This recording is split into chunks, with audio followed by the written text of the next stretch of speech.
Atención. Este es un mensaje oficial del Departamento Nacional de Seguridad Civil y Respuesta a Emergencias.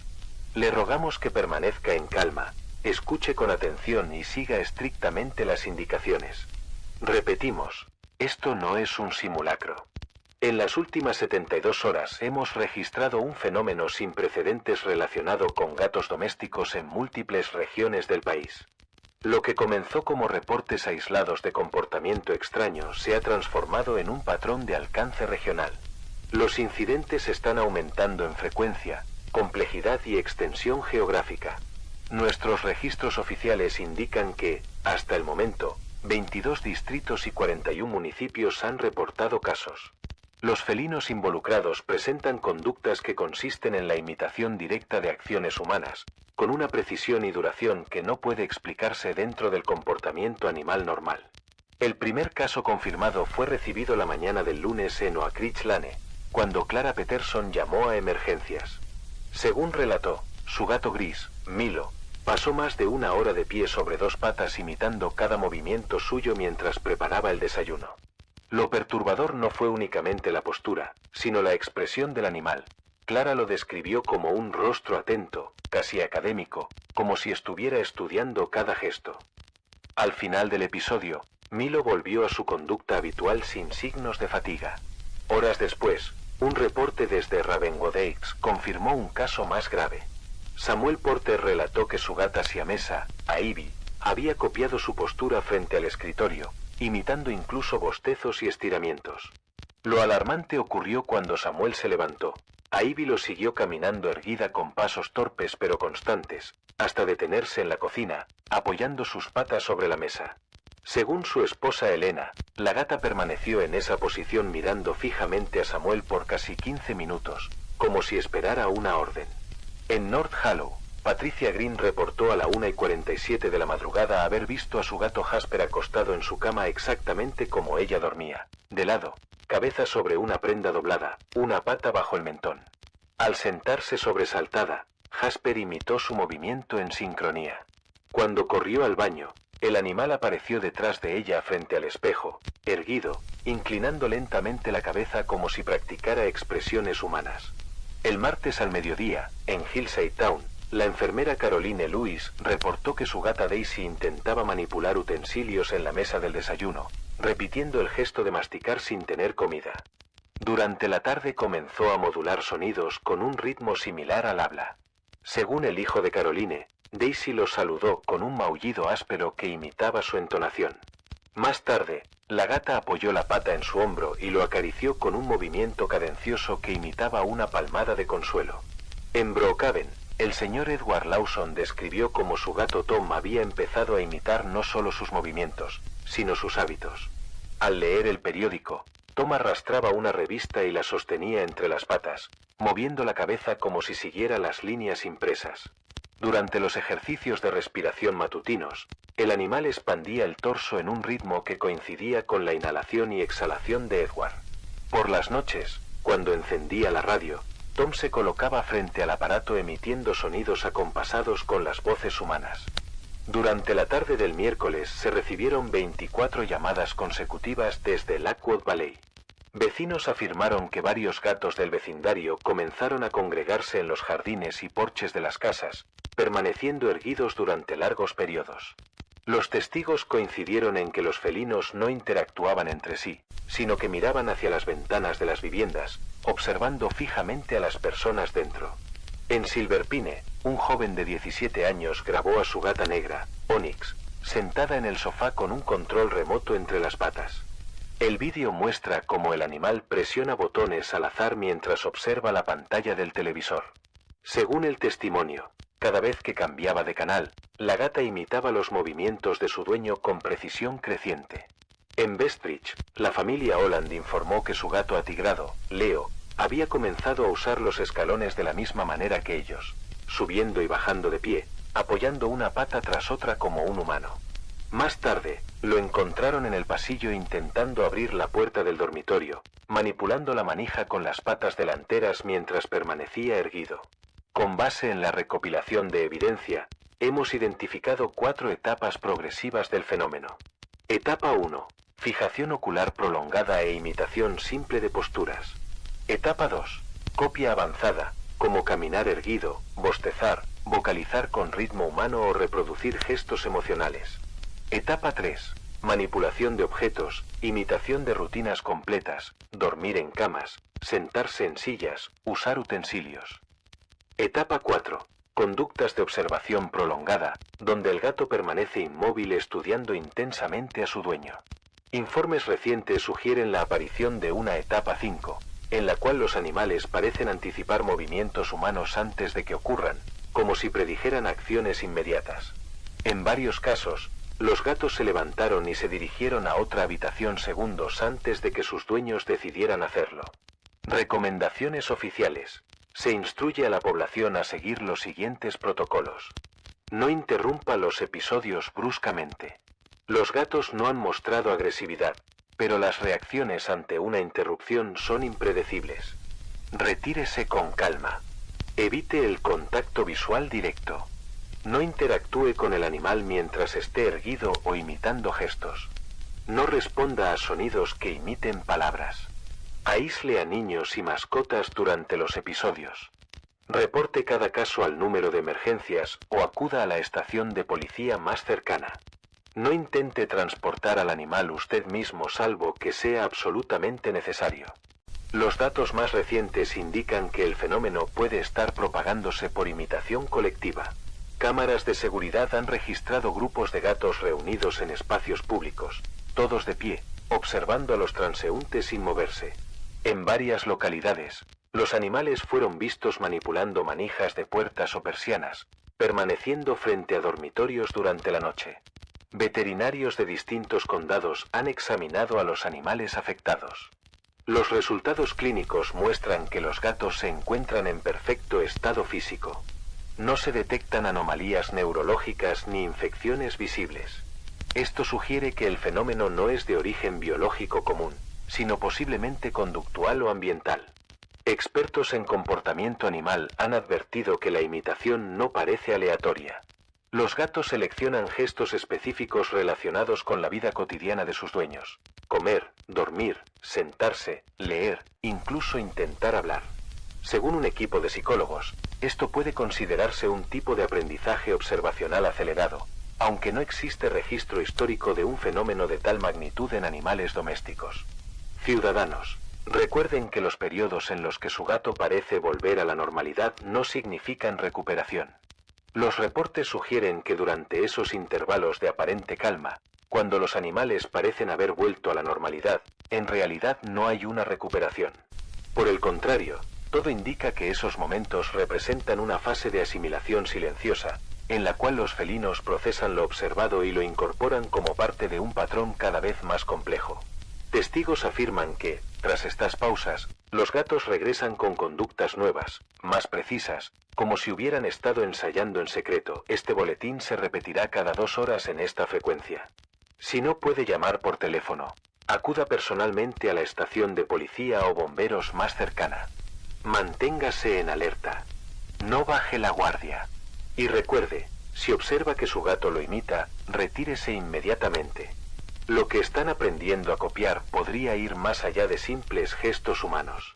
Este ha sido un boletín oficial del Departamento Nacional de Seguridad Civil y Respuesta a Emergencias. Reporte cualquier actividad felina inusual de inmediato.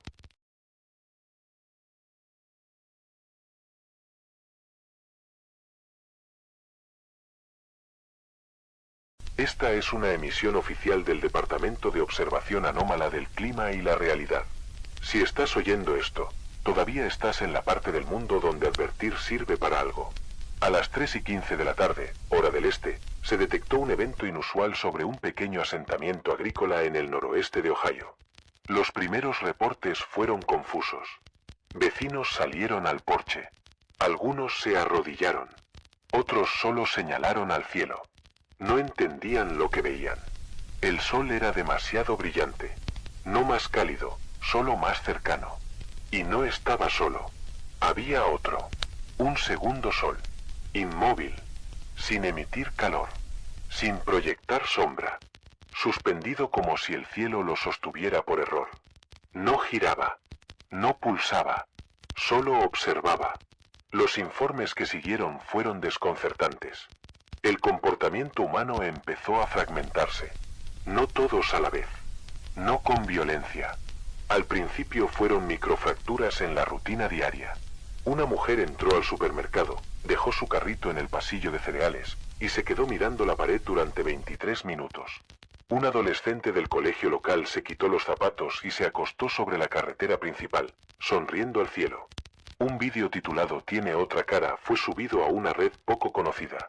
Duraba 5 segundos. Mostraba a alguien llorando, con los ojos completamente blancos. La cuenta fue eliminada en menos de 1 minuto. El usuario también. El fenómeno ha sido clasificado como un evento de reflejo lumínico. Pero entre nosotros, lo llamamos el ojo gemelo. Porque no es un objeto astronómico. No es un espejismo. Y ciertamente, no es una falla óptica. Es una entidad. Y solo se manifiesta ante aquellos que han sido seleccionados. La marca no deja cicatriz. Ni un sueño extraño que puedas recordar. Pero en el momento exacto en que ves el segundo sol, te ve de vuelta. Desde ese instante, formas parte del patrón. Y sí, lo volverás a ver. Todos los días, entre las 2:15 de la tarde y las 3:21 de la tarde, justo en el límite de tu visión periférica. Estará donde no debería. Brillando donde no toca. Y si lo ignoras, si parpadeas, se mueve. Imágenes satelitales confirmaron su aparición sobre la colina a las 2:18 de la tarde. El pueblo entró en un silencio absoluto. Unos salieron a mirarlo. Otros se encerraron, pero seguían mirando. No desde ventanas. No con espejos. Como si lo vieran con algo más. Algo dentro. Intentamos cubrir los ventanales con materiales opacos. No funcionó. Seguían ahí. Fijos. La unidad de respuesta B dejó de transmitir a las 2:19 de la tarde. No intenten filmarlo. Los sensores ópticos colapsan. Las cámaras se apagan, los celulares se recalientan. En un caso, una cámara térmica mostró algo imposible. Calor humano sin cuerpo. Testimonios de testigos hablan de un fenómeno inquietante. Al mirarse en el espejo después del evento, el reflejo no imitaba sus gestos. Solo observaba. Como si esperara algo. Si estás viendo esta transmisión, memoriza estas instrucciones. No mires directamente al segundo sol. Si ya lo hiciste, no rompas el contacto visual hasta que se te indique. Porque a veces, quiere comunicarse. Y lo hace usando tu voz. Tu propia entonación. Las mismas palabras que usarías para tranquilizarte. Está bien. Solo es una ilusión. Puedes cerrar los ojos ahora. No lo escuches. No eres tú. Es él, usándote como máscara. Si estás en una institución educativa durante el horario del evento, es probable que hayas recibido una alerta de emergencia a las 3:10 de la tarde. No fue un simulacro. Varios institutos reportaron que el sistema de altavoces activó un mensaje automático, en voz femenina, repitiendo la palabra, observa. Durante el evento, si las luces parpadean, no mires a tus compañeros a los ojos. Si alguien sonríe sin motivo, retírate. Si alguien parpadea pero no recuerdas que lo haya hecho antes, corre. No te detengas. No mires atrás. En los análisis posteriores, detectamos lo que los investigadores llaman el hundimiento temporal localizado. A las 3:20 de la tarde, los afectados pueden percibir repeticiones del tiempo. Algunos estudiantes afirman haber estado atrapados en un mismo segundo durante horas. Otros aseguran que, aunque la puerta estaba abierta, no podían salir de la habitación. Una adolescente intentó enviar un mensaje. La pantalla escribió por sí sola, no cierres los ojos. La oscuridad le da acceso. Quédate en la luz. El teléfono se partió en 2 segundos después. Un día, el segundo sol, a las 3:20 de la tarde, emitió un sonido grave. 5 personas se desmayaron. 2 despertaron murmurando que había una tierra invertida, flotando sobre la suya. ¿Y si llegas a verlo tú? Siéntate. No corras. Vocaliza la siguiente frase, solo hay una luz. Solo tengo una sombra. Repite hasta que sientas un cosquilleo en la piel. Eso significa que el verdadero sol está recuperando fuerza. Pero si ves 2 sombras, No te muevas. Algo está detrás de ti. Y no es parte del mundo que conoces. Lo sabrás por el aliento. Solo espera. Y no parpadees. Si escuchas risas de niños durante el evento, no son niños. Si oyes tu nombre con tu voz, no respondas. Y si él te susurra que el sol nunca estuvo solo, corre. No te detengas. Porque si te alcanza, la luz no volverá jamás. Recuerdo haberlo visto. Solo un segundo. Cuando volví a mirar, había un hombre más en mi sala de estar. Parecía mi hermano. Pero él murió hace 2 años. El 5 de junio, amanecimos sin sonidos. No había viento. El cielo era liso, como pintado. Había 2 soles, pero no calor. Mi perro no quería salir. Organizaba papeles en el archivo cuando lo noté. La luz entraba desde los 2 extremos del pasillo. Vi a mi jefe pasar. Y luego lo vi pasar de nuevo. El sujeto 04 reapareció a las 3:43 de la tarde. Mismas huellas. Misma voz. Pero ya habíamos confirmado su defunción. 3 días antes. Ella sonríe como si no lo supiera. O como si lo supiera demasiado bien.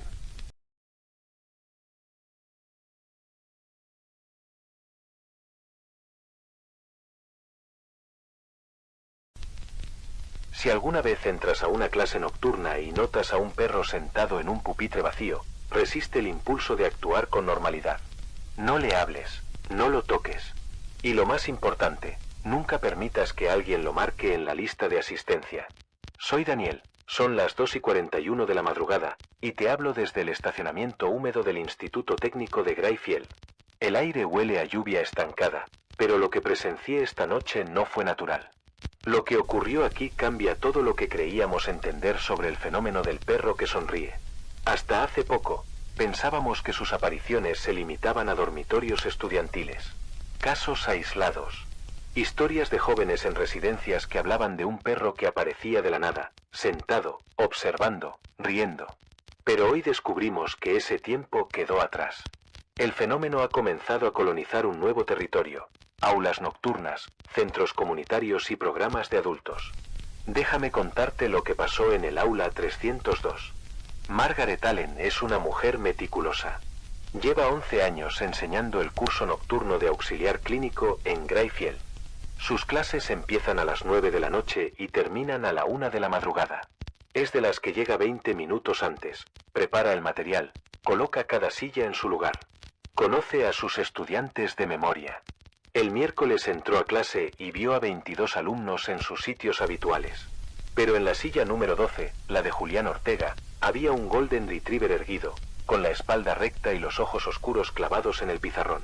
Julián llevaba días ausente. 32 años, padre de una niña pequeña, empleado en una fábrica de autopartes. Su esposa lo había reportado desaparecido después de encontrarlo caminando dormido en medio de la noche. En las semanas previas, él le había hablado de sueños repetidos, salones inmensos bajo tierra, profesores sin rostro, lecciones sobre anatomía imposible. Lo más perturbador fue la reacción de Margaret. No gritó, no se sorprendió. Sintió que era lo natural. Era como si siempre hubiera estado allí, me dijo en la entrevista. Aquella noche enseñaba técnicas de reanimación cardiopulmonar. Durante 4 horas, el perro no emitió un sonido, pero tampoco fue un espectador pasivo. Cuando Margaret explicaba, lo encontraba mirándola como un supervisor silencioso. Si demostraba un procedimiento, el perro asentía o ladeaba la cabeza, y ella lo entendía como aprobación o corrección. Los estudiantes lo aceptaban también. Uno incluso me dijo que parecía el mejor alumno de la clase. A la 1:13 de la madrugada, Margaret pasó lista. Cuando llegó al nombre de Julián Ortega, el perro sonrió y habló. Aquí estoy, con la voz exacta de Julián. La repitió 2 veces, y después soltó una carcajada. Pero no era una risa normal, eran varias voces riendo al mismo tiempo, como si decenas de personas se rieran desde dentro de un mismo pecho. La mano de Margaret se movió sola para marcar lo presente. Al mismo tiempo, Ellen, la asistente de la profesora, salió a fumar. Me contó que vio a 15 estudiantes caminar hacia sus autos con los ojos cerrados. No tropezaban. Avanzaban en fila, sincronizados, como si siguieran una coreografía. Encendieron motores y salieron del campus uno tras otro, con sonrisas idénticas. Llamé a mi amiga Clara, me dijo Ellen. Grité su nombre, la tomé del brazo, pero ni siquiera me reconoció. Caminó como si yo no existiera. Esa sonrisa no era suya. Yo sé que no era ella. Cuando entré al aula, Margaret estaba sola con el perro, borrando una pizarra limpia una y otra vez. Le pregunté dónde estaban sus alumnos. Me miró y sus ojos parecían reflejar más de una realidad al mismo tiempo. Están en la sesión avanzada, dijo, la que se imparte en las colinas. El perro me miró y, con mi propia voz, me saludó. Buenas noches, Daniel. Llegaste justo a tiempo. No era una imitación, era mi voz exacta, con mi mismo ritmo, mis mismas pausas. Pregunté qué buscaban. El conocimiento verdadero, respondió usando la voz de Margaret. Los jóvenes eran solo el comienzo. Los adultos, ellos saben lo que significa aprender. Ellos valoran la trascendencia. Testimonio 1. Al amanecer recibí la llamada de Lucía Ortega, esposa de Julián. Con la voz quebrada me dijo que él había regresado a casa. Pero ya no era el mismo. Me despertó a las 6, sonriendo. Diagnosticó la sinusitis de nuestra hija con solo mirarla. Hablaba de materias que no existen, de profesores en cuevas, de clases nocturnas bajo tierra. Y lo peor, insiste en que yo también me inscriba. Dice que hay un perro que me ayudaría a entender. Lucía lloraba. Ese no es mi Julián, pero al mismo tiempo lo es. Sabe cosas que nunca aprendió. Y esa sonrisa nunca se borra. Testimonio 2. Un guardia de seguridad, que pidió no revelar su nombre, me contó lo que vio en el Instituto Técnico de South. Entré al laboratorio de prácticas porque escuché ruido. Y lo que vi, estudiantes de enfermería realizándose operaciones unos a otros.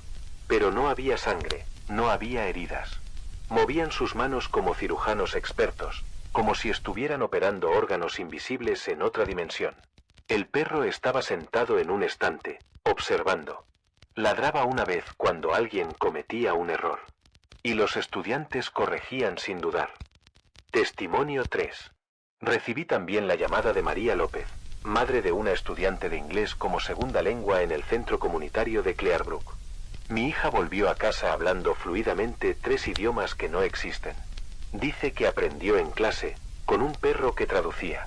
Pero cuando le pregunté qué significaban esas palabras, sonrió y me dijo que solo podía entenderlas en el otro salón, el que está bajo la ciudad. Tengo miedo. Ella quiere llevarme allí. Dice que tengo que ver a los profesores. Testimonio 4. Otro hombre, Eduardo, me contó que su hermano menor desapareció al salir de una clase de GED. Lo vimos en las cámaras de seguridad. Caminó hasta su auto con los ojos cerrados, encendió el motor y se fue. Pero la cámara muestra que el estacionamiento estaba vacío. Mi madre dice que lo sueña todas las noches sentado en un pupitre, con un perro a su lado. Dice que en el sueño, él sonríe y le dice que está aprendiendo cosas importantes. Durante las siguientes 3 horas, recibí reportes de toda la región. En el centro comunitario de Brookhaven, una clase de matemáticas básicas resolvía ecuaciones de física avanzada con los ojos cerrados, supervisados por un perro que ladraba cada vez que alguien cometía un error. En el Instituto Técnico de South, estudiantes de enfermería practicaban procedimientos quirúrgicos inexistentes, con resultados precisos e imposibles. En el programa de inglés de Clearbrook, aparecieron 13 estudiantes nuevos que no figuraban en ninguna lista. Hablaban idiomas antiguos que la instructora no pudo identificar. El perro parecía traducir sin dificultad. Las familias denuncian desapariciones. Pero cuando llamo a las escuelas, todos los instructores repiten lo mismo. Asistencia perfecta. El perro no sustituye a los estudiantes. Esa idea tranquiliza a algunos, pero es falsa. Lo que hace es más profundo y más aterrador. Los duplica. Una mitad sigue aquí, en casa, con la familia, aparentando normalidad. Hablan de cosas cotidianas, pero poco a poco cambian.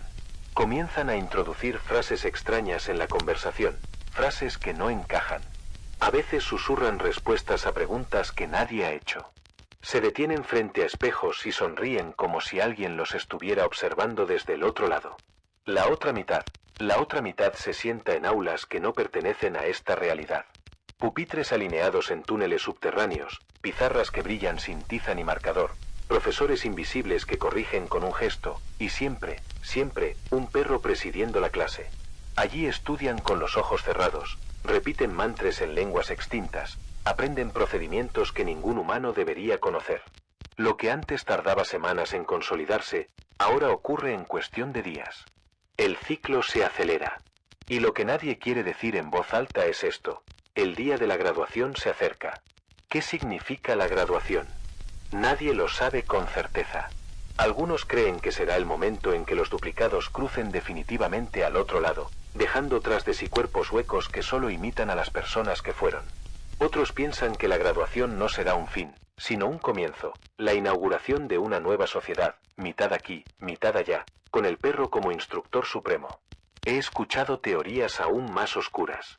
Una sugiere que las clases no son de aprendizaje, sino de condicionamiento, un entrenamiento para convertir a miles de personas en un ejército de receptores, listos para obedecer órdenes que vendrán de una fuente que no comprendemos.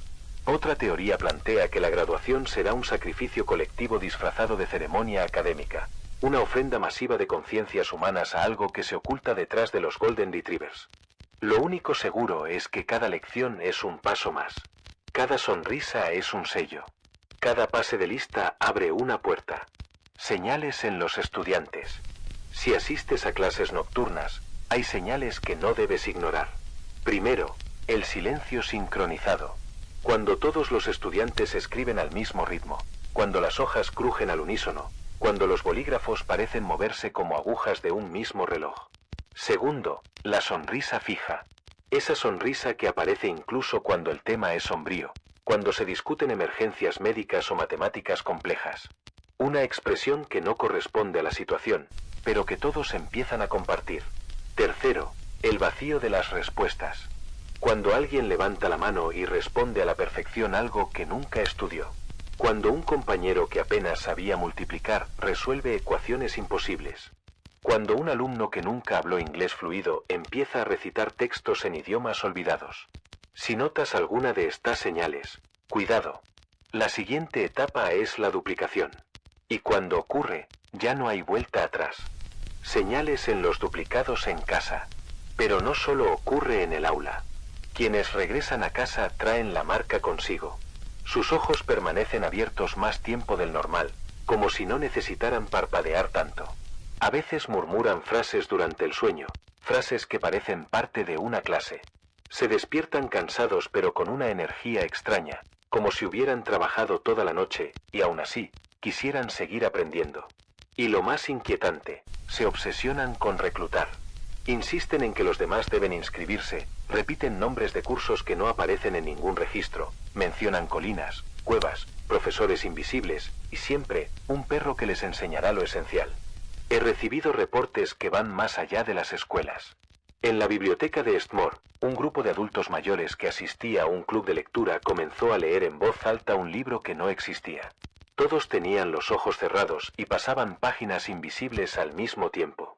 Un perro estaba sentado sobre la mesa, moviendo la cola lentamente como si marcara el ritmo. En la residencia de ancianos de Hallow, un perro apareció en la sala común durante una clase de manualidades. Los residentes dejaron caer agujas y pinceles, cerraron los ojos y comenzaron a cantar en un idioma que el personal no pudo identificar. La enfermera a cargo juró que las voces se entrelazaban como un coro entrenado durante años. En una planta de ensamblaje de metalurgia, donde los obreros reciben capacitación nocturna en seguridad, apareció el perro al pie de la pizarra. Los trabajadores dejaron de practicar protocolos y empezaron a recitar fórmulas químicas avanzadas. Uno de ellos manipulaba sustancias invisibles en el aire, como si realizara una reacción que nadie más podía ver. Esto ya no se limita a estudiantes formales. Se extiende a cualquier lugar donde un grupo de personas se reúna a aprender, sin importar su edad o contexto. Hipótesis de la graduación. Me han llegado mensajes de varios investigadores independientes. Todos coinciden en que la llamada graduación no será un evento simbólico. Será un cambio de estado colectivo. Hipótesis de la migración. Miles de personas cruzarán definitivamente al otro plano, dejando atrás sus cuerpos como cascarones. Hipótesis de la convergencia. Las dos realidades se superpondrán, y los duplicados se manifestarán aquí con poderes completos, caminando entre nosotros como profesores de un nuevo orden. Hipótesis del sacrificio. Los duplicados no aprenderán nada para sí mismos.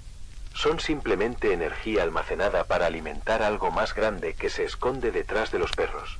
Sea cual sea la verdad, el resultado es el mismo. Ya no seremos nosotros los que decidamos qué significa aprender. Escúchame con cuidado. Si estás en un curso nocturno y tu profesor pasa lista, observa sus manos.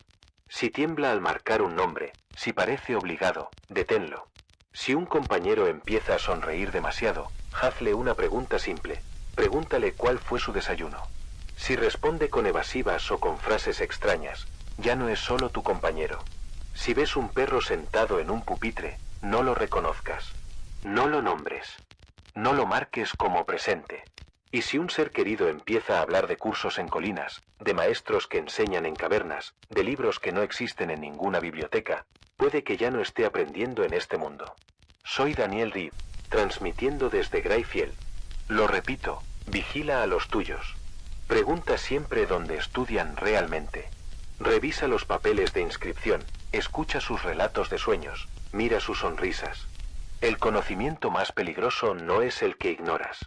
Es el que cambia para siempre la forma en que ves la realidad.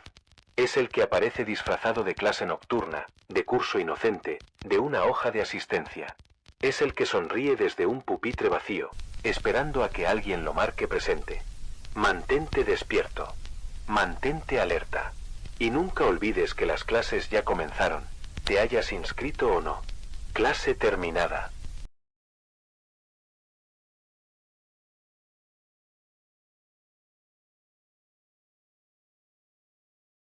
Transmisión prioritaria del Centro Nacional de Coordinación de Crisis. Preste atención inmediata. No se trata de un ejercicio ni de un mensaje de prueba. En este momento se desarrolla una operación de contención que involucra a un ejemplar alterado genéticamente de Tyrannosaurus Rex, dotado de capacidades cognitivas y conductuales que no corresponden a ningún registro natural ni histórico. Llevo más de década al frente de protocolos de respuesta ante emergencias, y pensaba haber lidiado con todo: inundaciones, fallas químicas, escapes biológicos, incluso aquel extraño caso en el que un fallo eléctrico provocó histeria colectiva.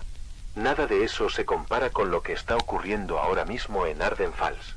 Y lo peor, gran parte de los informes que recibo llegan incompletos, casi como si alguien quisiera que avancemos a ciegas.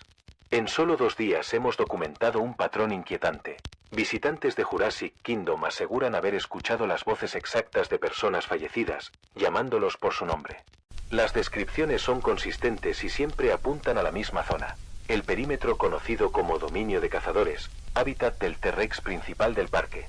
Este ejemplar, de más de 12 metros de longitud, presenta modificaciones visibles en su cabeza. No hablamos de simples dispositivos de rastreo. Las fotografías muestran una compleja red de emisores incrustados a lo largo de la mandíbula y la base del cráneo. Algunos testigos aseguran que, bajo cierta luz, se distinguen filamentos y sensores que se extienden hasta las órbitas oculares, como si cada mirada pudiera registrar y transmitir datos. En los documentos internos lo denominan sistema de proyección y enlace alfa. El nombre suena técnico, pero lo que hace en la práctica es mucho más perturbador. El animal parece capaz de imitar con precisión quirúrgica la voz de individuos con profundo valor emocional para la persona que escucha. No son simples grabaciones, reproduce pausas, risas, tonos y frases únicas, al punto de engañar a cualquiera que no esté viendo su origen real. Voy a detallar algunos casos para que comprenda el nivel de amenaza. Martes, 10 y 18. La familia Morales caminaba por la ruta panorámica que bordea el recinto. La madre, Clara, perdió a su hermano menor en un accidente de tráfico hace 7 meses. De pronto, su hija de 9 años se detuvo y aseguró que oía al tío Luis llamándola desde el bosque interior. Clara escuchó segundos después la misma voz, idéntica, pidiéndoles que se acercaran para ver algo importante. El llamado provenía desde una zona vallada, destinada únicamente a personal técnico. Siguieron el sonido hasta un portón de servicio, que inexplicablemente estaba abierto. Las cámaras los captaron entrando a las 10 y 29. Los encontraron casi 3 horas más tarde, inmóviles, sentado sobre el suelo, con la mirada fija en un punto invisible. Ninguno recordaba cómo había llegado allí ni qué había ocurrido. El mismo día, a las 2:03, un visitante solitario, Víctor Salgado, fue observado hablando con alguien inexistente junto a la valla principal. Declaró que su esposa fallecida estaba al otro lado, pidiéndole que la acompañara a su lugar de siempre.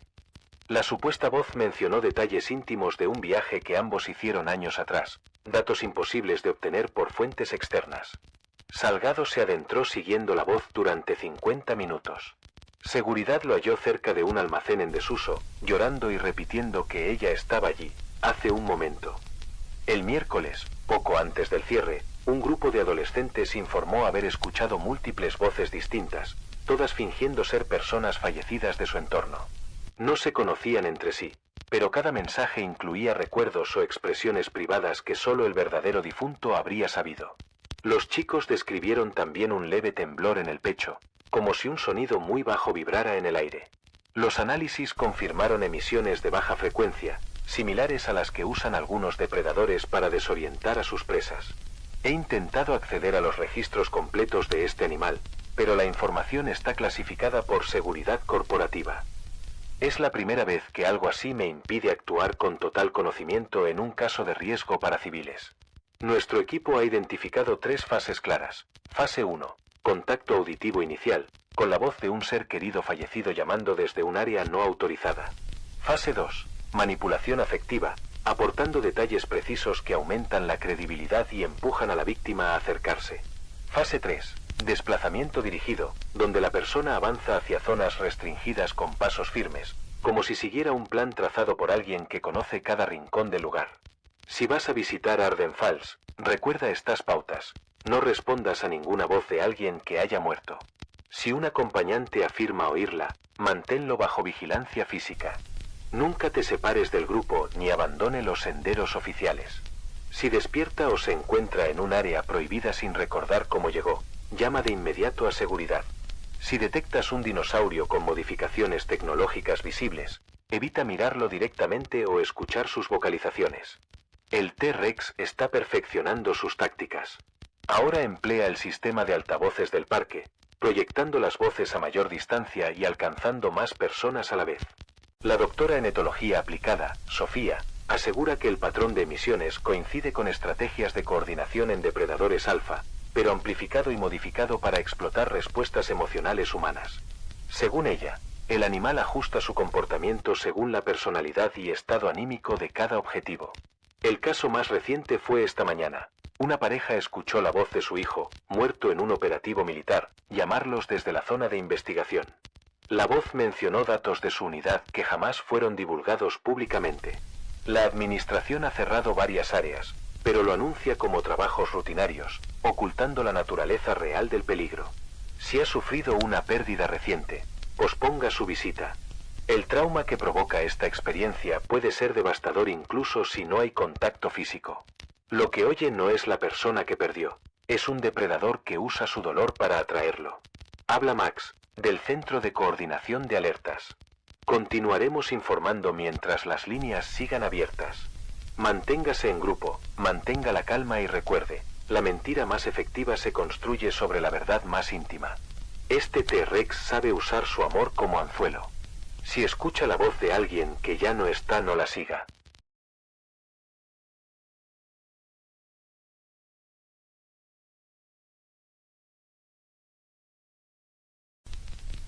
Si alguna vez entras a una clase nocturna y notas a un perro sentado en un pupitre vacío, resiste el impulso de actuar con normalidad. No le hables, no lo toques. Y lo más importante, nunca permitas que alguien lo marque en la lista de asistencia. Soy Daniel, son las 2:41 de la madrugada, y te hablo desde el estacionamiento húmedo del Instituto Técnico de Greyfield. El aire huele a lluvia estancada, pero lo que presencié esta noche no fue natural. Lo que ocurrió aquí cambia todo lo que creíamos entender sobre el fenómeno del perro que sonríe. Hasta hace poco, pensábamos que sus apariciones se limitaban a dormitorios estudiantiles. Casos aislados. Historias de jóvenes en residencias que hablaban de un perro que aparecía de la nada, sentado, observando, riendo. Pero hoy descubrimos que ese tiempo quedó atrás.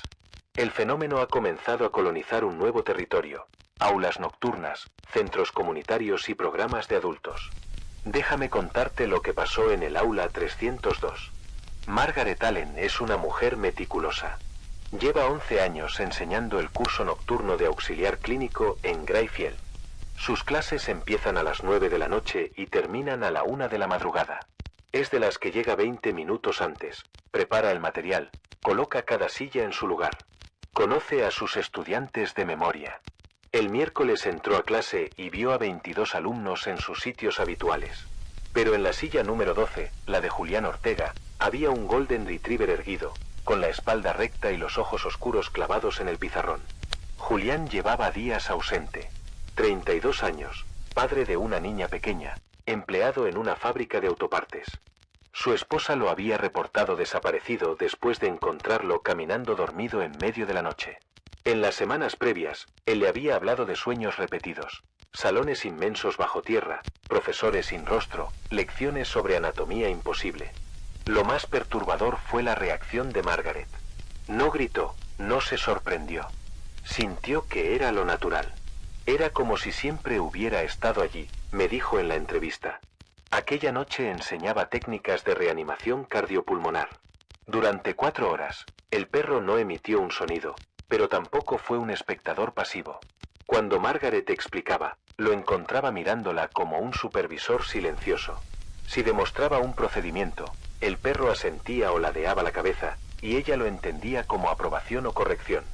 Los estudiantes lo aceptaban también. Uno incluso me dijo que parecía el mejor alumno de la clase. A la 1:13 de la madrugada, Margaret pasó lista. Cuando llegó al nombre de Julián Ortega, el perro sonrió y habló. Aquí estoy, con la voz exacta de Julián. La repitió 2 veces, y después soltó una carcajada. Pero no era una risa normal, eran varias voces riendo al mismo tiempo, como si decenas de personas se rieran desde dentro de un mismo pecho. La mano de Margaret se movió sola para marcar lo presente. Al mismo tiempo, Ellen, la asistente de la profesora, salió a fumar. Me contó que vio a 15 estudiantes caminar hacia sus autos con los ojos cerrados. No tropezaban. Avanzaban en fila, sincronizados, como si siguieran una coreografía. Encendieron motores y salieron del campus uno tras otro, con sonrisas idénticas. Llamé a mi amiga Clara, me dijo Ellen. Grité su nombre, la tomé del brazo, pero ni siquiera me reconoció. Caminó como si yo no existiera. Esa sonrisa no era suya. Yo sé que no era ella. Cuando entré al aula, Margaret estaba sola con el perro, borrando una pizarra limpia una y otra vez. Le pregunté dónde estaban sus alumnos. Me miró y sus ojos parecían reflejar más de una realidad al mismo tiempo. Están en la sesión avanzada, dijo. La que se imparte en las colinas. El perro me miró y, con mi propia voz, me saludó. Buenas noches, Daniel. Llegaste justo a tiempo. No era una imitación, era mi voz exacta, con mi mismo ritmo, mis mismas pausas. Pregunté qué buscaban. El conocimiento verdadero, respondió usando la voz de Margaret. Los jóvenes eran solo el comienzo. Los adultos, ellos saben lo que significa aprender. Ellos valoran la trascendencia. Testimonio 1. Al amanecer recibí la llamada de Lucía Ortega, esposa de Julián. Con la voz quebrada me dijo que él había regresado a casa. Pero ya no era el mismo. Me despertó a las 6, sonriendo. Diagnosticó la sinusitis de nuestra hija con solo mirarla. Hablaba de materias que no existen, de profesores en cuevas, de clases nocturnas bajo tierra. Y lo peor, insiste en que yo también me inscriba. Dice que hay un perro que me ayudaría a entender. Lucía lloraba. Ese no es mi Julián, pero al mismo tiempo lo es. Sabe cosas que nunca aprendió. Y esa sonrisa nunca se borra. Testimonio 2. Un guardia de seguridad, que pidió no revelar su nombre, me contó lo que vio en el Instituto Técnico de South. Entré al laboratorio de prácticas porque escuché ruido. Y lo que vi, estudiantes de enfermería realizándose operaciones unos a otros. Pero no había sangre, no había heridas. Movían sus manos como cirujanos expertos, como si estuvieran operando órganos invisibles en otra dimensión. El perro estaba sentado en un estante, observando. Ladraba una vez cuando alguien cometía un error. Y los estudiantes corregían sin dudar. Testimonio 3. Recibí también la llamada de María López, madre de una estudiante de inglés como segunda lengua en el centro comunitario de Clearbrook. Mi hija volvió a casa hablando fluidamente 3 idiomas que no existen. Dice que aprendió en clase, con un perro que traducía. Pero cuando le pregunté qué significaban esas palabras, sonrió y me dijo que solo podía entenderlas en el otro salón, el que está bajo la ciudad. Tengo miedo. Ella quiere llevarme allí. Dice que tengo que ver a los profesores. Testimonio 4. Otro hombre, Eduardo, me contó que su hermano menor desapareció al salir de una clase de GED. Lo vimos en las cámaras de seguridad. Caminó hasta su auto con los ojos cerrados, encendió el motor y se fue. Pero la cámara muestra que el estacionamiento estaba vacío. Mi madre dice que lo sueña todas las noches sentado en un pupitre, con un perro a su lado. Dice que en el sueño, él sonríe y le dice que está aprendiendo cosas importantes. Durante las siguientes 3 horas, recibí reportes de toda la región. En el centro comunitario de Brookhaven, una clase de matemáticas básicas resolvía ecuaciones de física avanzada con los ojos cerrados, supervisados por un perro que ladraba cada vez que alguien cometía un error. En el Instituto Técnico de South, estudiantes de enfermería practicaban procedimientos quirúrgicos inexistentes, con resultados precisos e imposibles. En el programa de inglés de Clearbrook, aparecieron 13 estudiantes nuevos que no figuraban en ninguna lista. Hablaban idiomas antiguos que la instructora no pudo identificar. El perro parecía traducir sin dificultad. Las familias denuncian desapariciones. Pero cuando llamo a las escuelas, todos los instructores repiten lo mismo. Asistencia perfecta. El perro no sustituye a los estudiantes. Esa idea tranquiliza a algunos, pero es falsa. Lo que hace es más profundo y más aterrador. Los duplica. Una mitad sigue aquí, en casa, con la familia, aparentando normalidad. Hablan de cosas cotidianas, pero poco a poco cambian. Comienzan a introducir frases extrañas en la conversación, frases que no encajan. A veces susurran respuestas a preguntas que nadie ha hecho. Se detienen frente a espejos y sonríen como si alguien los estuviera observando desde el otro lado. La otra mitad se sienta en aulas que no pertenecen a esta realidad. Pupitres alineados en túneles subterráneos, pizarras que brillan sin tiza ni marcador, profesores invisibles que corrigen con un gesto, y siempre, un perro presidiendo la clase. Allí estudian con los ojos cerrados, repiten mantras en lenguas extintas, aprenden procedimientos que ningún humano debería conocer. Lo que antes tardaba semanas en consolidarse, ahora ocurre en cuestión de días. El ciclo se acelera. Y lo que nadie quiere decir en voz alta es esto: el día de la graduación se acerca. ¿Qué significa la graduación? Nadie lo sabe con certeza. Algunos creen que será el momento en que los duplicados crucen definitivamente al otro lado, dejando tras de sí cuerpos huecos que solo imitan a las personas que fueron. Otros piensan que la graduación no será un fin, sino un comienzo, la inauguración de una nueva sociedad, mitad aquí, mitad allá, con el perro como instructor supremo. He escuchado teorías aún más oscuras. Una sugiere que las clases no son de aprendizaje, sino de condicionamiento, un entrenamiento para convertir a miles de personas en un ejército de receptores, listos para obedecer órdenes que vendrán de una fuente que no comprendemos. Otra teoría plantea que la graduación será un sacrificio colectivo disfrazado de ceremonia académica, una ofrenda masiva de conciencias humanas a algo que se oculta detrás de los Golden Retrievers. Lo único seguro es que cada lección es un paso más. Cada sonrisa es un sello. Cada pase de lista abre una puerta. Señales en los estudiantes. Si asistes a clases nocturnas, hay señales que no debes ignorar. Primero, el silencio sincronizado. Cuando todos los estudiantes escriben al mismo ritmo, cuando las hojas crujen al unísono, cuando los bolígrafos parecen moverse como agujas de un mismo reloj. Segundo, la sonrisa fija.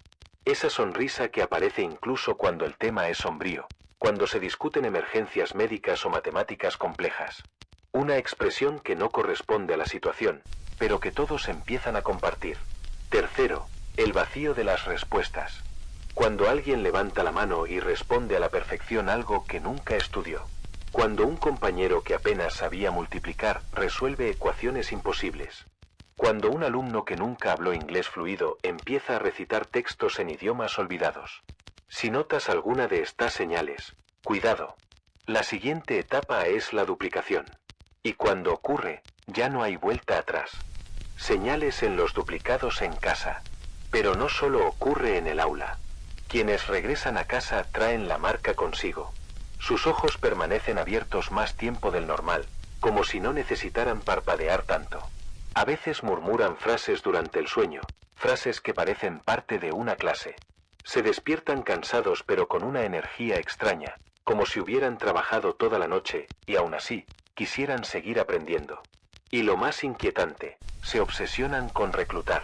Insisten en que los demás deben inscribirse, repiten nombres de cursos que no aparecen en ningún registro, mencionan colinas, cuevas, profesores invisibles, y siempre, un perro que les enseñará lo esencial. He recibido reportes que van más allá de las escuelas. En la biblioteca de Eastmore, un grupo de adultos mayores que asistía a un club de lectura comenzó a leer en voz alta un libro que no existía. Todos tenían los ojos cerrados y pasaban páginas invisibles al mismo tiempo. Un perro estaba sentado sobre la mesa, moviendo la cola lentamente como si marcara el ritmo.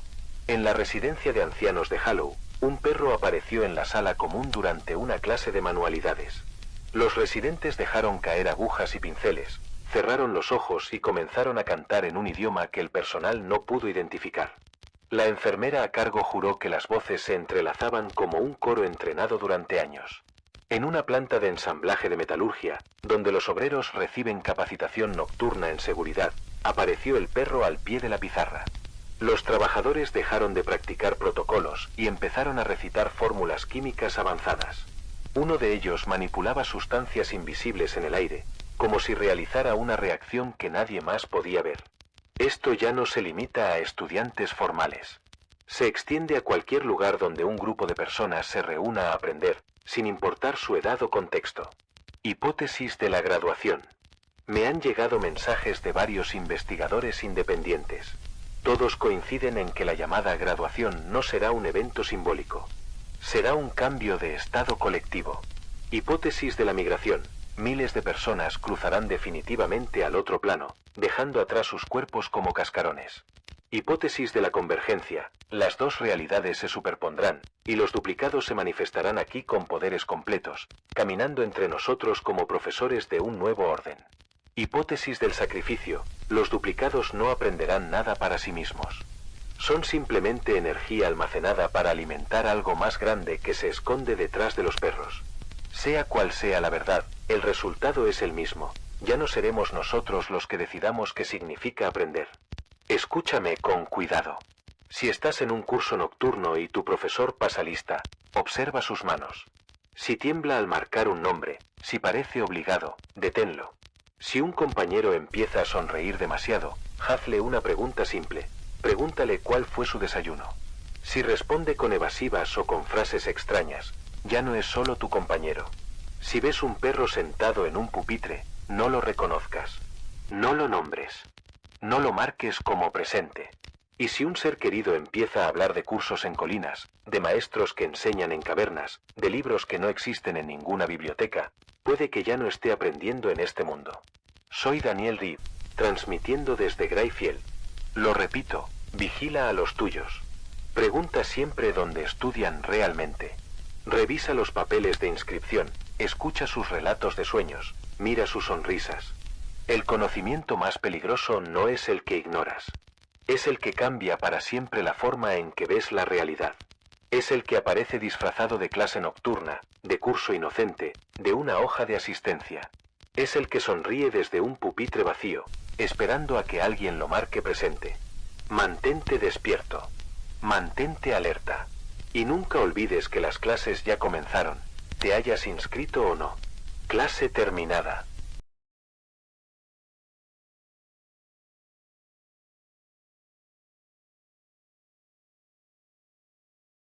Este es Adrián Cole transmitiendo desde... Bueno, no estoy del todo seguro de dónde me encuentro.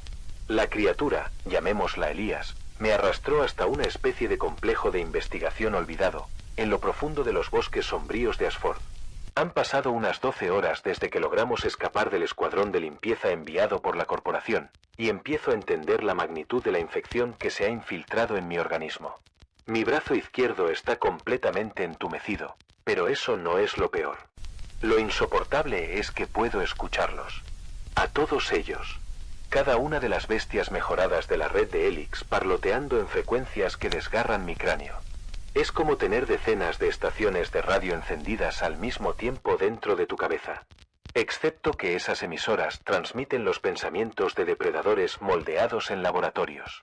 Para quienes recién se sintonizan, soy Adrián Cole, ex coordinador de emergencias y ahora fugitivo de los experimentos biológicos de Helix. He estado documentando sus operaciones ilegales en los bosques de Asford, donde transforman a la fauna local en armas vivientes para ensayar tácticas de manipulación psicológica contra excursionistas y campistas. La instalación a la que Elías me condujo aparenta llevar años abandonada, pero su interior está repleto de tecnología de vanguardia, estaciones de monitoreo, reservas médicas y suficiente potencia de cómputo como para sostener una ciudad pequeña. Según las etiquetas, este lugar es el Centro de Investigación Epsilon 9, dirigido por la llamada Iniciativa Génica Interregional. En otras palabras, otro disfraz burocrático para justificar lo que realmente hacen, ver qué ocurre cuando convertimos la naturaleza en un arsenal de guerra. He intentado tratar la infección en mi brazo con los antibióticos disponibles aquí, pero nada funciona. Las venas negras avanzan más rápido y ya alcanzan mi hombro. Lo perturbador no es solo lo físico. Siento que mi cerebro está siendo reconfigurado, como si mis neuronas fueran obligadas a procesar información en patrones ajenos a la mente humana. Elías, para ser la conciencia digitalizada de un asesino en serie incrustada en el cuerpo mecánico de un reptil prehistórico, ha resultado sorprendentemente útil. Me enseñó a navegar en la base de datos de la instalación, a interpretar los códigos de comunicación de las criaturas y, sobre todo, a utilizar mi infección como una ventaja estratégica. Te estás transformando en algo nuevo, me dijo esta mañana, con un tono extraño, suave, generado por su matriz de sirenas. No humano, no inteligencia artificial, sino algo intermedio. Helix gastó fortunas en ingeniería genética y cibernética para fabricar lo que yo, según él, estoy desarrollando de manera espontánea. Pero no estoy seguro de que espontáneo sea la palabra correcta. Los archivos que revisé aquí revelan que la infección fue diseñada para crear puentes entre lo humano y lo maquínico. Cada mordida, cada arañazo, cada contacto con fluidos de sus criaturas transporta un cóctel de nanobots, virus manipulados y neurotransmisores sintéticos. Todo con un único propósito: reescribir la conciencia humana hasta volverla compatible con la red de control de Helix. El problema, o tal vez la diferencia, es que mi infección no provino de un activo corporativo regulado. Vino de aquel oso que encontré en la estación forestal número 12. Y según Elías, esa criatura llevaba semanas actuando fuera de todo control corporativo. Ese oso fue una creación de la división armamentista del Dr. Kessler, explicó Elías, golpeando sus garras metálicas contra el suelo de cemento en su gesto característico de reflexión. Era un diseño brutal, pensado para tácticas de choque. Pero en su última actualización, algo falló. En lugar de obedecer comandos externos, comenzó a generar sus propias señales. Entonces entendí por qué mi infección se siente distinta a lo descrito en Arendale, donde las víctimas eran reducidas a simples nodos de una mente colmena manejada por algoritmos. Lo mío es otra cosa. Una conexión directa con las criaturas, sin intermediarios. Estás desarrollando una frecuencia indómita, añadió Elías. Unido a la red, pero libre de los códigos de anulación. Es lo que el Dr. Roth intentó conseguir en secreto, humanos y bestias colaborando sin el yugo de Helix. Si logro mantener mi identidad mientras accedo a la red, podría organizar una resistencia usando sus propias armas contra ellos. Pero primero necesito sobrevivir lo suficiente para entender lo que está ocurriendo. Alrededor del mediodía, los sensores de Elías captaron movimiento en los alrededores. No era un escuadrón de limpieza. Era otra cosa. Algo que emitía en frecuencias de criaturas sin responder a protocolos corporativos. El oso, dijo Elías, preocupado. Sigue tu rastro desde ayer. La infección te convierte en un faro irresistible para los activos indómitos. A través de las cámaras lo vi moverse entre los árboles. El mismo oso negro de la estación 12, aunque distinto, más errático, más deteriorado. La matriz mecánica en su cabeza chisporroteaba como un aparato quemado. ¿Qué le ocurre?, pregunté. Colapso progresivo, respondió Elías. El sabotaje del Dr. Rothschild devora sus sistemas. Cada hora es menos máquina y más criatura. Debería haber sido una buena noticia, un arma liberándose del control. Pero observando entendí que no se trataba de un regreso a la naturaleza. Era otra cosa, algo que nunca había existido. El conjunto de sirenas aún funcionaba y ahora lo usaba para imitar voces humanas, tejiendo conversaciones ficticias de rescate. Escuche. Daniel, encontré a Laura. Está viva. ¿Dónde estás? Junto al roble viejo, date prisa. Voy en camino, sigue hablando. Estaba creando un drama sonoro completo, como si practicara para perfeccionar sus engaños. Eso es creatividad, murmuró Elías. Está innovando. Ha superado la programación. De pronto, el oso giró hacia nuestra instalación, detectándonos. Y en lugar de atacar, comenzó a emitir una serie de pitidos, como un módem intentando enlazarse. Elías respondió con la misma frecuencia. Tu infección debería permitirte comprenderlo, me indicó.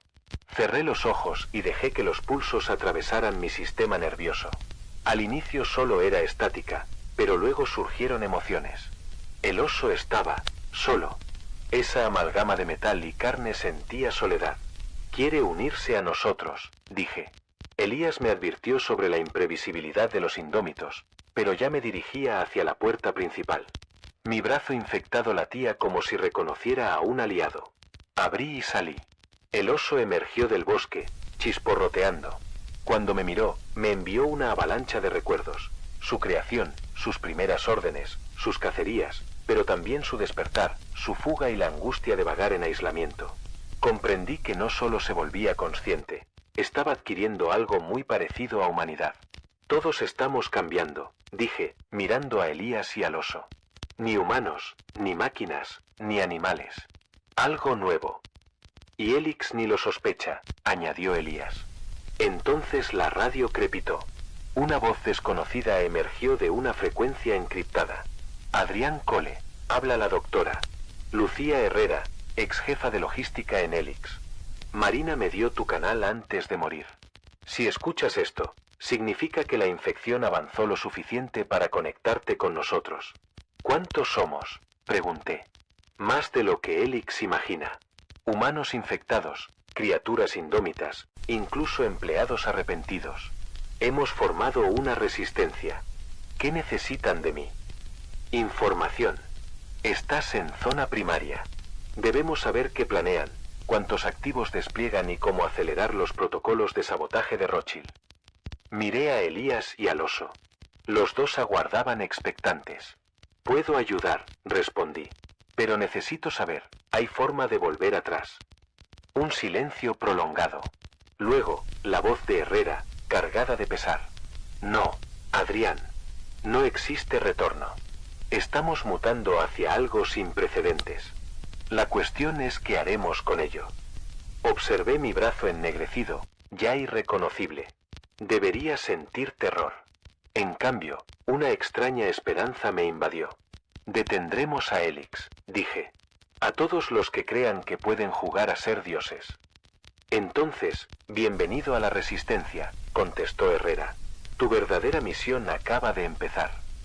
Este es Adrián Cole cerrando transmisión desde el centro Epsilon 9. La infección avanza y pronto mi voz dejará de sonar humana. Pero ya no estoy solo. Ninguno de nosotros lo está. Los monstruos existen. Fueron creados en laboratorios, y ahora se vuelven contra sus amos. Manténganse alerta allá afuera. La revolución se expande, una mente infectada a la vez.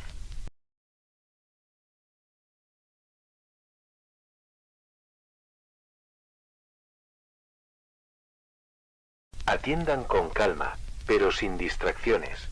Este comunicado proviene del Centro Nacional de Alerta y Seguridad Civil. No es una práctica, no es un ensayo de rutina. Lo que voy a decirles está sucediendo ahora mismo, en distintos puntos del país. Les ruego que escuchen con atención, porque cada detalle puede marcar la diferencia entre mantenerse a salvo o no. En las últimas 72 horas, nuestros teléfonos no han dejado de sonar. Los informes llegan de pueblos pequeños, de barrios residenciales, de ciudades populosas. Hombres y mujeres que nunca se conocieron entre sí describen lo mismo, la aparición de una figura que se esconde en los rincones más oscuros, esperando. A veces detrás de un cobertizo, a veces entre árboles, a veces justo al final de un pasillo iluminado a medias. Pero lo que aterroriza no es la sombra en sí. Lo que hiela los huesos es el rostro que lleva consigo. Según testigos, esa figura imita lo familiar, un amigo de la infancia, un vecino de toda la vida, un hijo que debería estar dormido en su habitación. Incluso, en ocasiones, tu propio rostro. Al principio resulta tranquilizador reconocer a alguien cercano, pero basta con fijarse bien para notar que algo está fuera de lugar. Una sonrisa demasiado rígida, ojos que nunca pestañean, un gesto repetido como si fuera aprendido de memoria y no nacido del instinto. Necesitamos que esta advertencia no se pierda. Deja tu señal en los registros y mantente en la frecuencia. Tu comentario y tu suscripción son la prueba de que seguimos conectados. El primer caso confirmado ocurrió hace 3 noches en la comunidad de Harpers Creek. Samuel y Margaret Doyle, un matrimonio de profesores jubilados, despertaron a las 2:47 de la madrugada por un ruido metálico en el jardín. Samuel pensó que eran jóvenes jugando una broma. Encendió la luz del porche y vio lo imposible, una figura inmóvil, con su mismo rostro, duplicado hasta el detalle más íntimo, la cicatriz de un accidente de bicicleta en la frente, los mismos ojos grises que lo habían acompañado toda la vida. Margaret, al acercarse a la ventana, se paralizó. La criatura ya no mostraba el semblante de Samuel, sino el suyo. Era como mirarse en un espejo que devolvía una versión muerta de sí misma. Esa cosa parecía tantear entre las dos identidades, como si buscara la máscara más adecuada para engañarlos. Desde entonces, los reportes se han multiplicado. La operadora de emergencias Emily Walsh fue quien atendió esa llamada. Llevaba 6 años trabajando en el turno nocturno, acostumbrada a escuchar de todo, discusiones familiares, alarmas de autos activadas por error, falsas denuncias de intrusos. Creía que ya nada podía sorprenderla. Pero algo en la voz de Samuel Doyle esa madrugada fue distinto. Un temblor contenido, como si hablara con la boca apenas entreabierta para no llamar la atención de lo que estuviera frente a él. Más tarde, durante la investigación, Emily relató que lo que más la perturbó no fue Samuel, sino lo que oyó al fondo. Era la voz quebrada de Margaret, apenas un murmullo junto al teléfono. Está sonriendo demasiado, demasiado ancho. Nadie sonríe así. Nadie puede sonreír así. La frase quedó grabada en el registro de la llamada, y más tarde los peritos de audio confirmaron que la mujer la repitió 3 veces, cada vez más bajo, como si no quisiera que el ser escuchara que hablaba de él. 20 minutos después, 2 patrullas llegaron a Harpers Creek. Los agentes no hallaron nada fuera de lo normal, un callejón vacío, el viento moviendo bolsas de basura y una pareja de ancianos visiblemente alterada. Samuel insistía en que había visto su propio rostro reflejado en la figura inmóvil.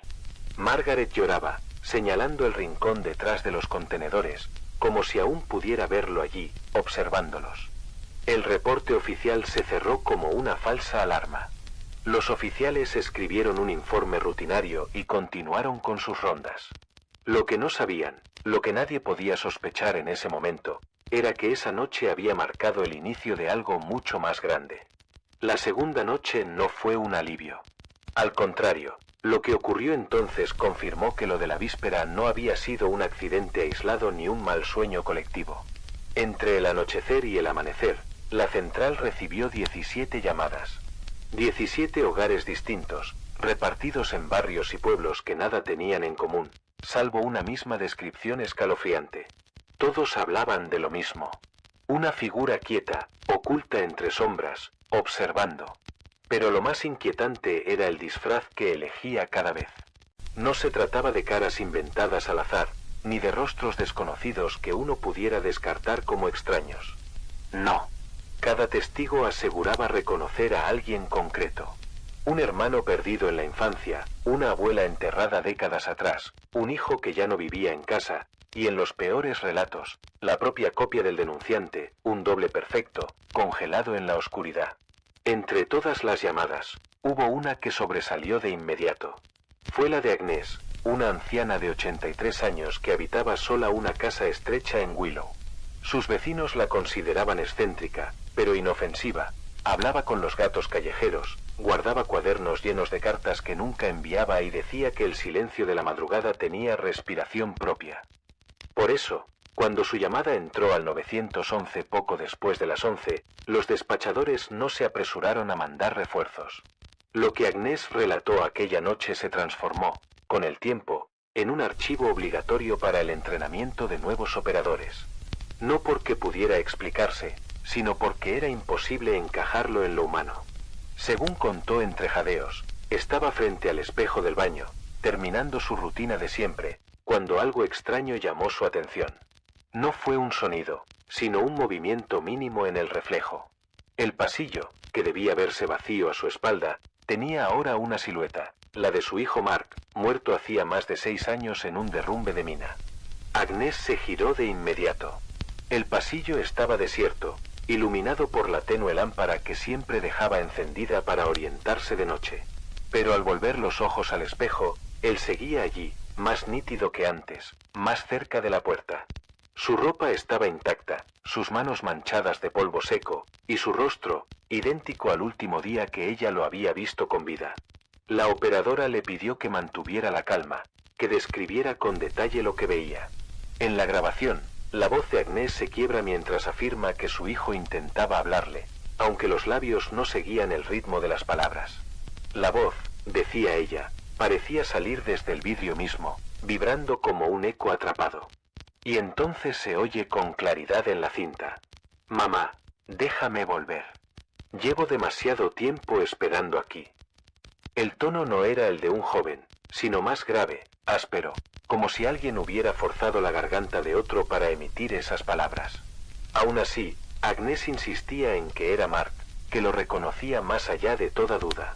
Cuando la policía llegó, 40 minutos más tarde, encontró a la mujer acurrucada en el suelo del pasillo, temblando, con una toalla clavada contra el espejo como si quisiera sellarlo. No había señales de intrusión. El informe oficial lo archivó como delirio senil y estrés acumulado. Pero lo que la patrulla no supo explicar es que, mientras revisaban la casa, uno de los oficiales aseguró haber visto, en el reflejo de una ventana, a alguien parado en el jardín. Era el mismo, con la misma postura, la misma linterna en la mano, y una sonrisa rígida que no reconocía como propia. Esa fue solo una de 17 historias de aquella noche. 17 puertas abiertas al mismo terror, cada una diferente en detalle, pero idéntica en esencia. El patrón empezaba a consolidarse. Lo que antes se percibía como un rumor o un malentendido comenzaba a tomar la forma de un fenómeno imposible de ignorar. Y lo más inquietante no era que aquellas apariciones replicaran rostros conocidos. Lo verdaderamente aterrador era que parecían aprender, cada vez más precisas, cada vez más atrevidas, cada vez más dispuestas a cruzar el umbral que las mantenía al otro lado del vidrio, del reflejo o de la penumbra. El episodio más inquietante hasta entonces no ocurrió en casas particulares ni en los barrios silenciosos que habían marcado las primeras denuncias. La siguiente noche, el epicentro fue el complejo de almacenamiento Norca, una vasta instalación de hormigón y acero, con pasillos interminables y hangares apagados que parecían tragarse la luz. Allí trabajaba como guardia nocturno Daniel Mercer, un hombre endurecido por casi 2 décadas de servicio militar y acostumbrado a la soledad de la vigilia. No era alguien propenso a asustarse. Y, sin embargo, lo último que escribió en su cuaderno de seguridad antes de desaparecer parece más un fragmento de pesadilla que un informe profesional. A las 2:17 de la madrugada, Mercer detectó un movimiento en la cámara 9, que apuntaba a la zona de contenedores. En un principio no le dio demasiada importancia. Pensó que sería un trabajador despistado que había olvidado notificar su ingreso, o tal vez un gato merodeando. Pero mientras ajustaba el zoom digital notó algo que lo hizo tensarse. La figura no se movía como alguien ocupado en una tarea. Estaba completamente erguida, fija, con los brazos colgando a los lados, mirando de manera directa al lente de la cámara. Mercer, disciplinado hasta en la duda, Tomó su linterna y su radio y caminó hacia la zona indicada. El aire olía a óxido y humedad.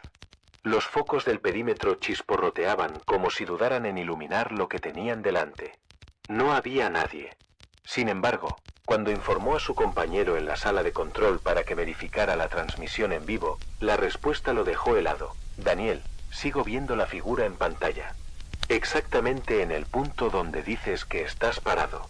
Mercer levantó la linterna, exploró el rincón, pateó los restos de cartón que el viento había apilado. Nada. Y entonces, con la radio aún encendida, miró de reojo el monitor portátil que llevaba colgado en el cinturón. Allí estaba la figura, erguida en la oscuridad, con el mismo uniforme que él llevaba puesto, la chaqueta con el escudo desgastado, los pantalones manchados de polvo, y hasta la marca de café derramado en el bolsillo izquierdo esa misma mañana. El doble lo imitaba con perfección. Era como si el espejo de una pantalla lo estuviera observando desde adentro. Mercer volvió apresurado a la oficina de seguridad y comenzó a revisar los registros de días anteriores.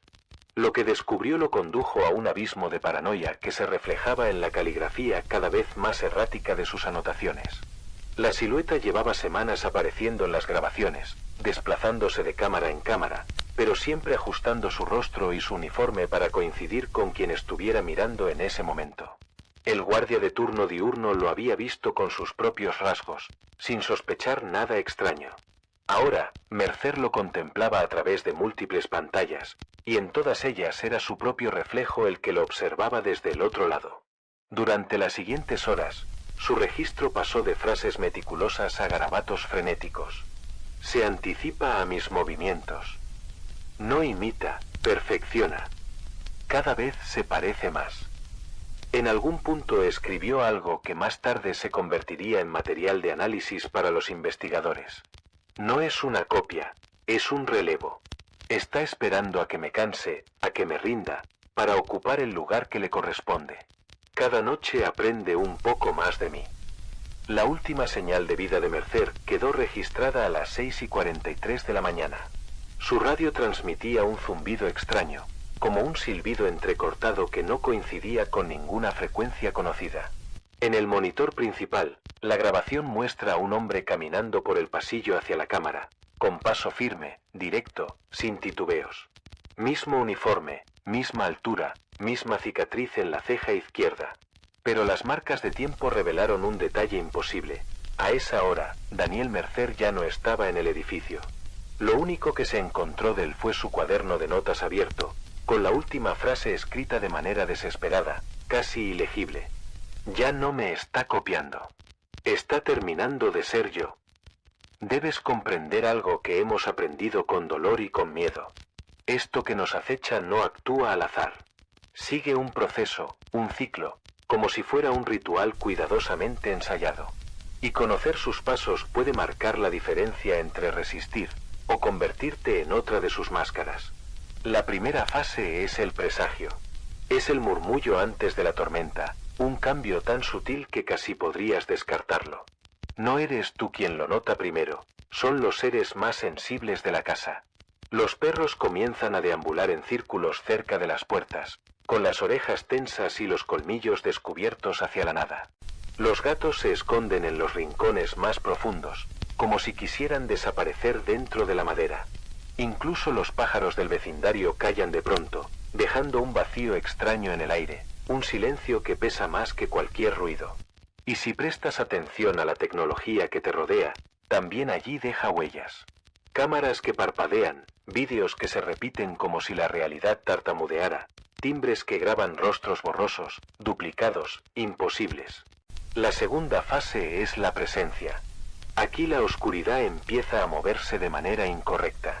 Tus ojos registran lo que tu mente quiere negar, sombras demasiado largas que se arrastran en dirección contraria a la luz, destellos fugaces que desaparecen en cuanto giras la cabeza. Y entonces llega el momento en que reconoces un rostro. Podría ser tu madre parada en el jardín, aunque ella lleve años muerta. Podría ser tu mejor amigo mirándote desde el otro lado de la calle, cuando sabes que vive a cientos de kilómetros. O incluso tú mismo, atrapado en el reflejo de una ventana, saludándote desde un ángulo imposible. Ese es el instante en que la normalidad comienza a fracturarse. La tercera fase es el llamado. Ya no se conforma con acechar, quiere probarte. Algunos lo describen levantando una mano en un saludo torpe, como si imitara el gesto sin comprenderlo. Otros lo han visto golpear los vidrios con insistencia, cada golpe más fuerte que el anterior, hasta que parece que la casa entera respira con su ritmo. Y lo peor, la voz. Una voz que reconoces, que pertenece a alguien cercano, pero que suena mal, como si hubiera sido grabada y reproducida en un aparato antiguo, con las sílabas estiradas en los lugares equivocados. Aquí es donde muchos caen, porque la curiosidad humana, el instinto de responder, es demasiado fuerte. Pero debes recordarlo. Cada palabra que le devuelves, cada segundo en que lo reconoces, lo alimenta. La fase final es la entrada. Es el momento en que ya no basta con mirarte ni con llamarte. Quiere estar dentro. Y lo hace disfrazándose con lo que más te hiere. Podría presentarse como tu hijo tocando la puerta, diciendo que olvidó sus llaves. Podría fingir ser tu vecino, con la voz quebrada, suplicando ayuda porque alguien lo persigue. Incluso podría llevar la cara de un bombero, un paramédico o un oficial, exigiendo acceso urgente. Ha aprendido a imitar el miedo humano, a sonar herido, a sonar desesperado. Pero hay algo que siempre lo traiciona. Repite las frases como si las hubiera memorizado, insiste demasiado, se irrita cuando dudas. Lo que sea que te enfrente, recuerda esta regla. Quien es real nunca se ofende porque quieras confirmar su identidad. El impostor, en cambio, no tolera la espera. Este ciclo se ha repetido en cada caso documentado. Primero los animales, después las sombras, luego los gestos, finalmente la voz y la insistencia. Es como una respiración profunda de algo que intenta colarse en nuestro mundo, hinchándose con cada interacción, haciéndose más sólido, más convincente.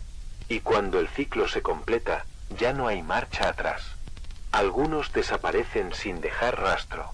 Otros son encontrados en sus casas, mudos, con la mirada fija en los espejos, como si se hubieran quedado atrapados en su propio reflejo. Las paredes no muestran señales de entrada forzada, pero los vecinos aseguran haber escuchado conversaciones, diálogos con voces conocidas que nunca debieron estar allí. El patrón es claro. Lo que no sabemos aún es qué ocurre después de la entrada. Solo tenemos el silencio. Un silencio espeso, como si el mundo mismo se negara a contar lo que ha sucedido dentro de esas puertas cerradas. Clara Enson jamás imaginó que el peligro entraría en su vida bajo la forma más familiar de todas. Vivía en una casa antigua de ladrillo en Willow Grove, junto a su hijo de 9 años, Samuel. Las primeras señales llegaron de manera silenciosa, casi imperceptibles, como grietas en un espejo que aún conserva su forma. 2 noches atrás, pasada la medianoche, Clara despertó al escuchar murmullos provenientes de la habitación del niño. Se levantó pensando que tal vez hablaba dormido o había dejado encendido el televisor. Pero cuando abrió la puerta lo encontró sentado en la cama, erguido, mirando hacia la penumbra del cuarto y conversando con alguien invisible. ¿Con quién hablas, cariño?, preguntó, intentando mantener el tono sereno. Samuel levantó la mirada, algo confundido. «Contigo, mamá», respondió, señalando la esquina oscura junto al armario. «Estabas aquí, arropándome». Clara sintió como un frío indescriptible le recorría la columna. Ella seguía de pie en el marco de la puerta. No había nadie más en la habitación. Pero Samuel estaba convencido de que la mujer que lo había cubierto con la manta era ella misma. Tratando de que su voz no temblara, le dijo: «Escúchame, amor. Mamá está aquí, contigo, junto a la puerta». Los ojos del niño se abrieron de golpe, como si acabara de comprender algo aterrador. «Entonces», dijo en un susurro quebrado, «¿quién es la otra que me arropa todas las noches?». El corazón de Clara se desbocó. Corrió hacia la cama, lo tomó en brazos y se lo llevó a su propio dormitorio. Desde esa noche, duermen juntos, como si la cercanía pudiera alejar aquella sombra. Pero Samuel no dejó de hablar del asunto. En los días siguientes, describió lo que veía con una precisión que helaba la sangre. Aseguraba que de día tenía a su madre verdadera, con el olor tibio a jabón y café que siempre la acompañaba. Pero por la noche aparecía otra. La llamaba la madre vacía. Decía que se parecía exactamente a Clara, pero había detalles imposibles de ignorar. Sus párpados se cerraban tarde, como si no recordara en qué momento debía parpadear. Sus manos se movían con torpeza, como un títere que apenas aprendía los hilos. Y lo más inquietante, desprendía un aroma agrio, como agua estancada atrapada en un sótano sin aire. Clara trató de tranquilizarlo, pero pronto comenzó a notar señales ella misma. Puertas que amanecían abiertas cuando las había cerrado con llave. El eco de pasos suaves en el pasillo, aunque ambos estaban acostados. Y, una madrugada, el sonido claro de su propio nombre pronunciado desde la cocina, con una voz idéntica a la suya, mientras ella estaba acostada abrazando a Samuel. La tensión se volvió insoportable. Samuel despertaba sobresaltado, repitiendo que había dos madres en la casa. Una que lo cuidaba de día, y otra que lo espiaba de noche.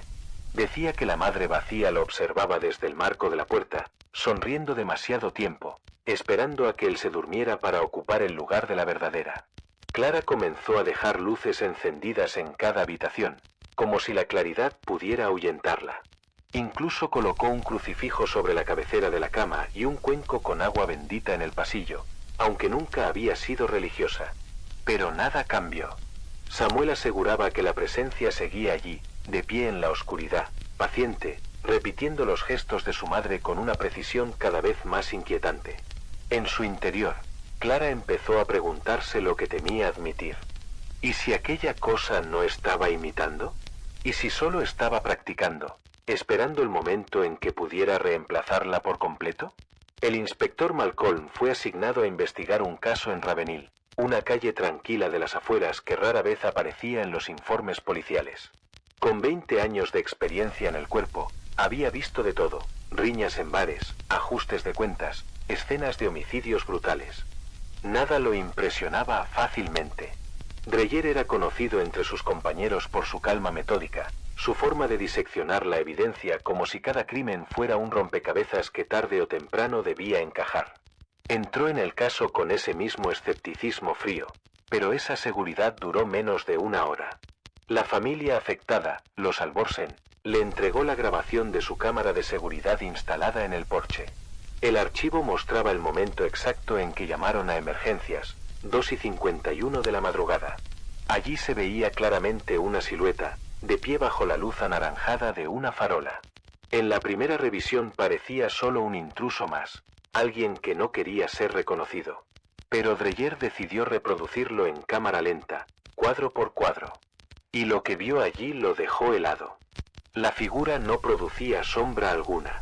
La farola iluminaba con fuerza el pavimento, las macetas, hasta la verja metálica del jardín, pero no proyectaba ni un contorno oscuro de aquel cuerpo. Era como si no tuviera peso en este mundo, como si la luz misma se negara a reconocerlo. El inspector rebobinó varias veces hasta detenerse en el instante exacto en que la silueta levantaba la cabeza hacia la cámara. En ese cuadro único, apenas perceptible al ojo humano, el rostro se distorsionó en algo imposible, una fusión de los rasgos de ambos Alborsen, marido y mujer, mezclados como una pintura aún húmeda. Dos sonrisas fundidas en una, dos pares de ojos superpuestos que parecían respirar juntos. Dreyer apartó la vista de la pantalla, con un temblor involuntario en las manos. Jamás había reaccionado así a una evidencia. Intentó recuperar la compostura y rastrear más pruebas. Revisó cámaras de otras casas en la calle. Nada. Las grabaciones se cortaban exactamente a la hora señalada, como si un fragmento entero de realidad hubiera sido arrancado de raíz. Buscó huellas, restos de pisadas en el suelo húmedo, fibras, cualquier cosa. No había nada.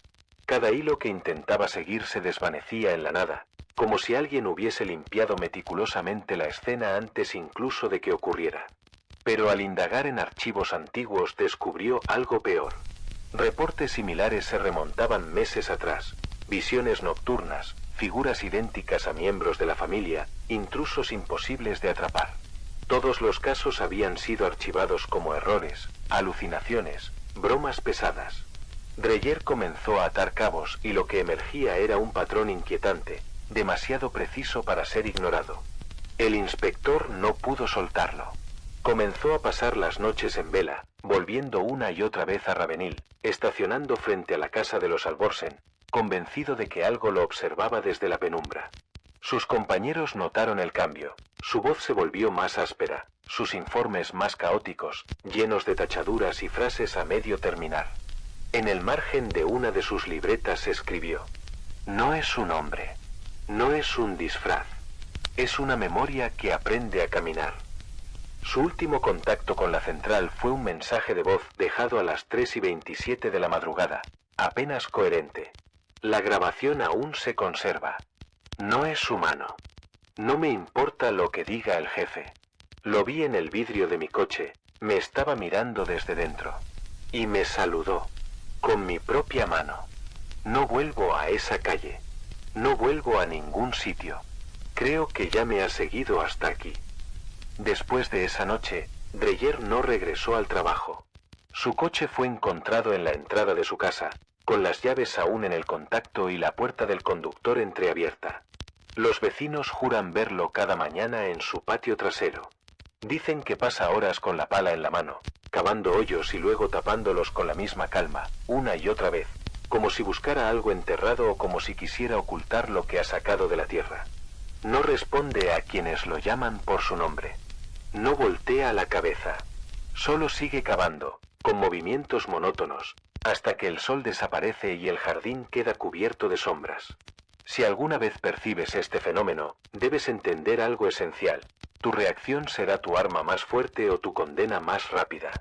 La línea entre la supervivencia y el desastre es tan delgada como un suspiro.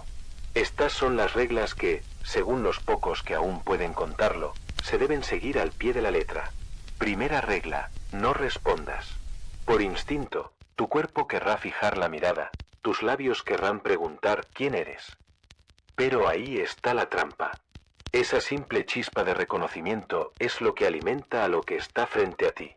Testigos aseguran que, en cuanto alguien devuelve la mirada o responde a la llamada, la figura cambia. Su piel se afina, sus gestos se vuelven más humanos, como si la atención fuera arcilla con la que perfecciona su disfraz. No la mires, no la nombres, no concedas ni un pensamiento directo. En el momento en que la admites en tu mente, empieza a reclamar un lugar en tu realidad.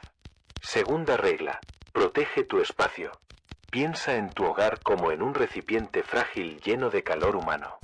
Cierra cada rendija, baja persianas, atranca puertas, cubre los espejos. No lo hagas solo por privacidad, hazlo porque cada superficie reflectante es un ojo prestado. Se han documentado casos en los que la entidad asomó primero en un televisor apagado, en el cristal de una ventana sin cortina, incluso en un charco de agua olvidado en la cocina. No hay reflejo demasiado pequeño para convertirse en una grieta. Si puedes, apaga todas las pantallas. Una pantalla negra es como un pozo, y los pozos nunca están vacíos del todo. Tercera regla: no confíes en la voz que llama. Cuando alguien golpea tu puerta en medio de la noche, lo último que debes hacer es abrir sin más. La entidad ha aprendido a disfrazarse con la piel de quienes más amas. Puede sonar como tu hermano, como tu hija, como un vecino desesperado. Incluso puede simular el tono autoritario de un paramédico o un oficial. Pero hay detalles que no logra imitar: la cadencia exacta de un recuerdo compartido, la risa breve después de una frase, el modo en que alguien verdadero pronuncia tu nombre.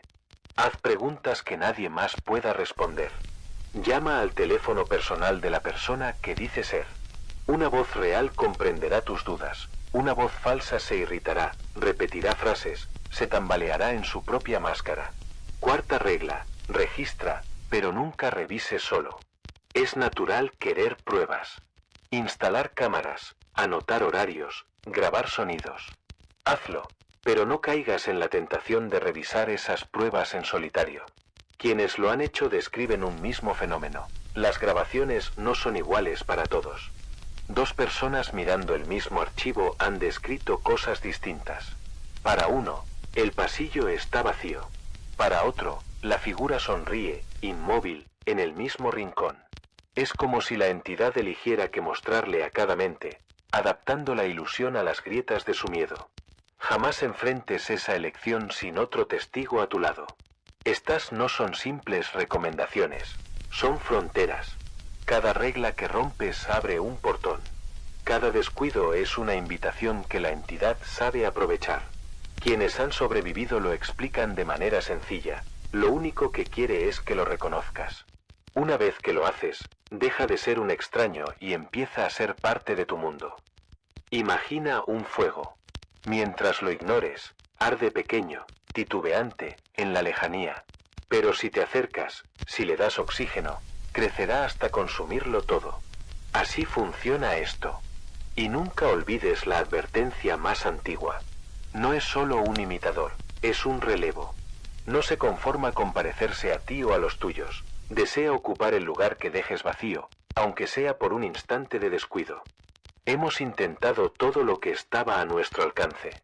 Patrullas recorriendo las calles, inspecciones casa por casa, cámaras instaladas en puntos estratégicos. Cada registro policial terminó en blanco. Ninguna huella, ningún intruso capturado, solo la sombra del miedo en los testimonios. Los equipos de control de fauna tampoco encontraron nada, ni un ave extraña, ni un depredador nocturno, ni siquiera el rastro de un animal común. Incluso se pidió asesoría a consultores militares, acostumbrados a lidiar con amenazas invisibles o poco convencionales. Todos llegaron a la misma conclusión: no hay protocolo para esto. Las líneas de emergencia no dan abasto. La gente llama suplicando ayuda, pero lo que enfrentan no cabe en un despacho policial ni en una ambulancia. Lo que nos amenaza no respeta las fronteras de lo físico. No se detiene con candados ni con armas. Opera desde un lugar que no entendemos. Por esa razón se convocó a la doctora Elena, epidemióloga del Instituto Nacional de Salud. Al principio habló con frialdad clínica. Sugirió que podía tratarse de histeria colectiva, alimentada por rumores y estrés ambiental. Mencionó el agua, el aire, factores que podrían provocar alucinaciones comunitarias. Pero su informe final, entregado hace apenas 12 horas, no contenía tablas ni hipótesis. Solo una línea, escrita con letra firme y oscura. No imita al azar. Está seleccionando. Cada intento es más preciso que el anterior. Seguiremos monitoreando y daremos nuevas instrucciones cuando tengamos más información. Por ahora, permanezcan bajo techo. Mantengan la calma. Y no olviden, el rostro que están viendo podría no pertenecer a quien creen, sino a lo que ya los está observando desde el otro lado.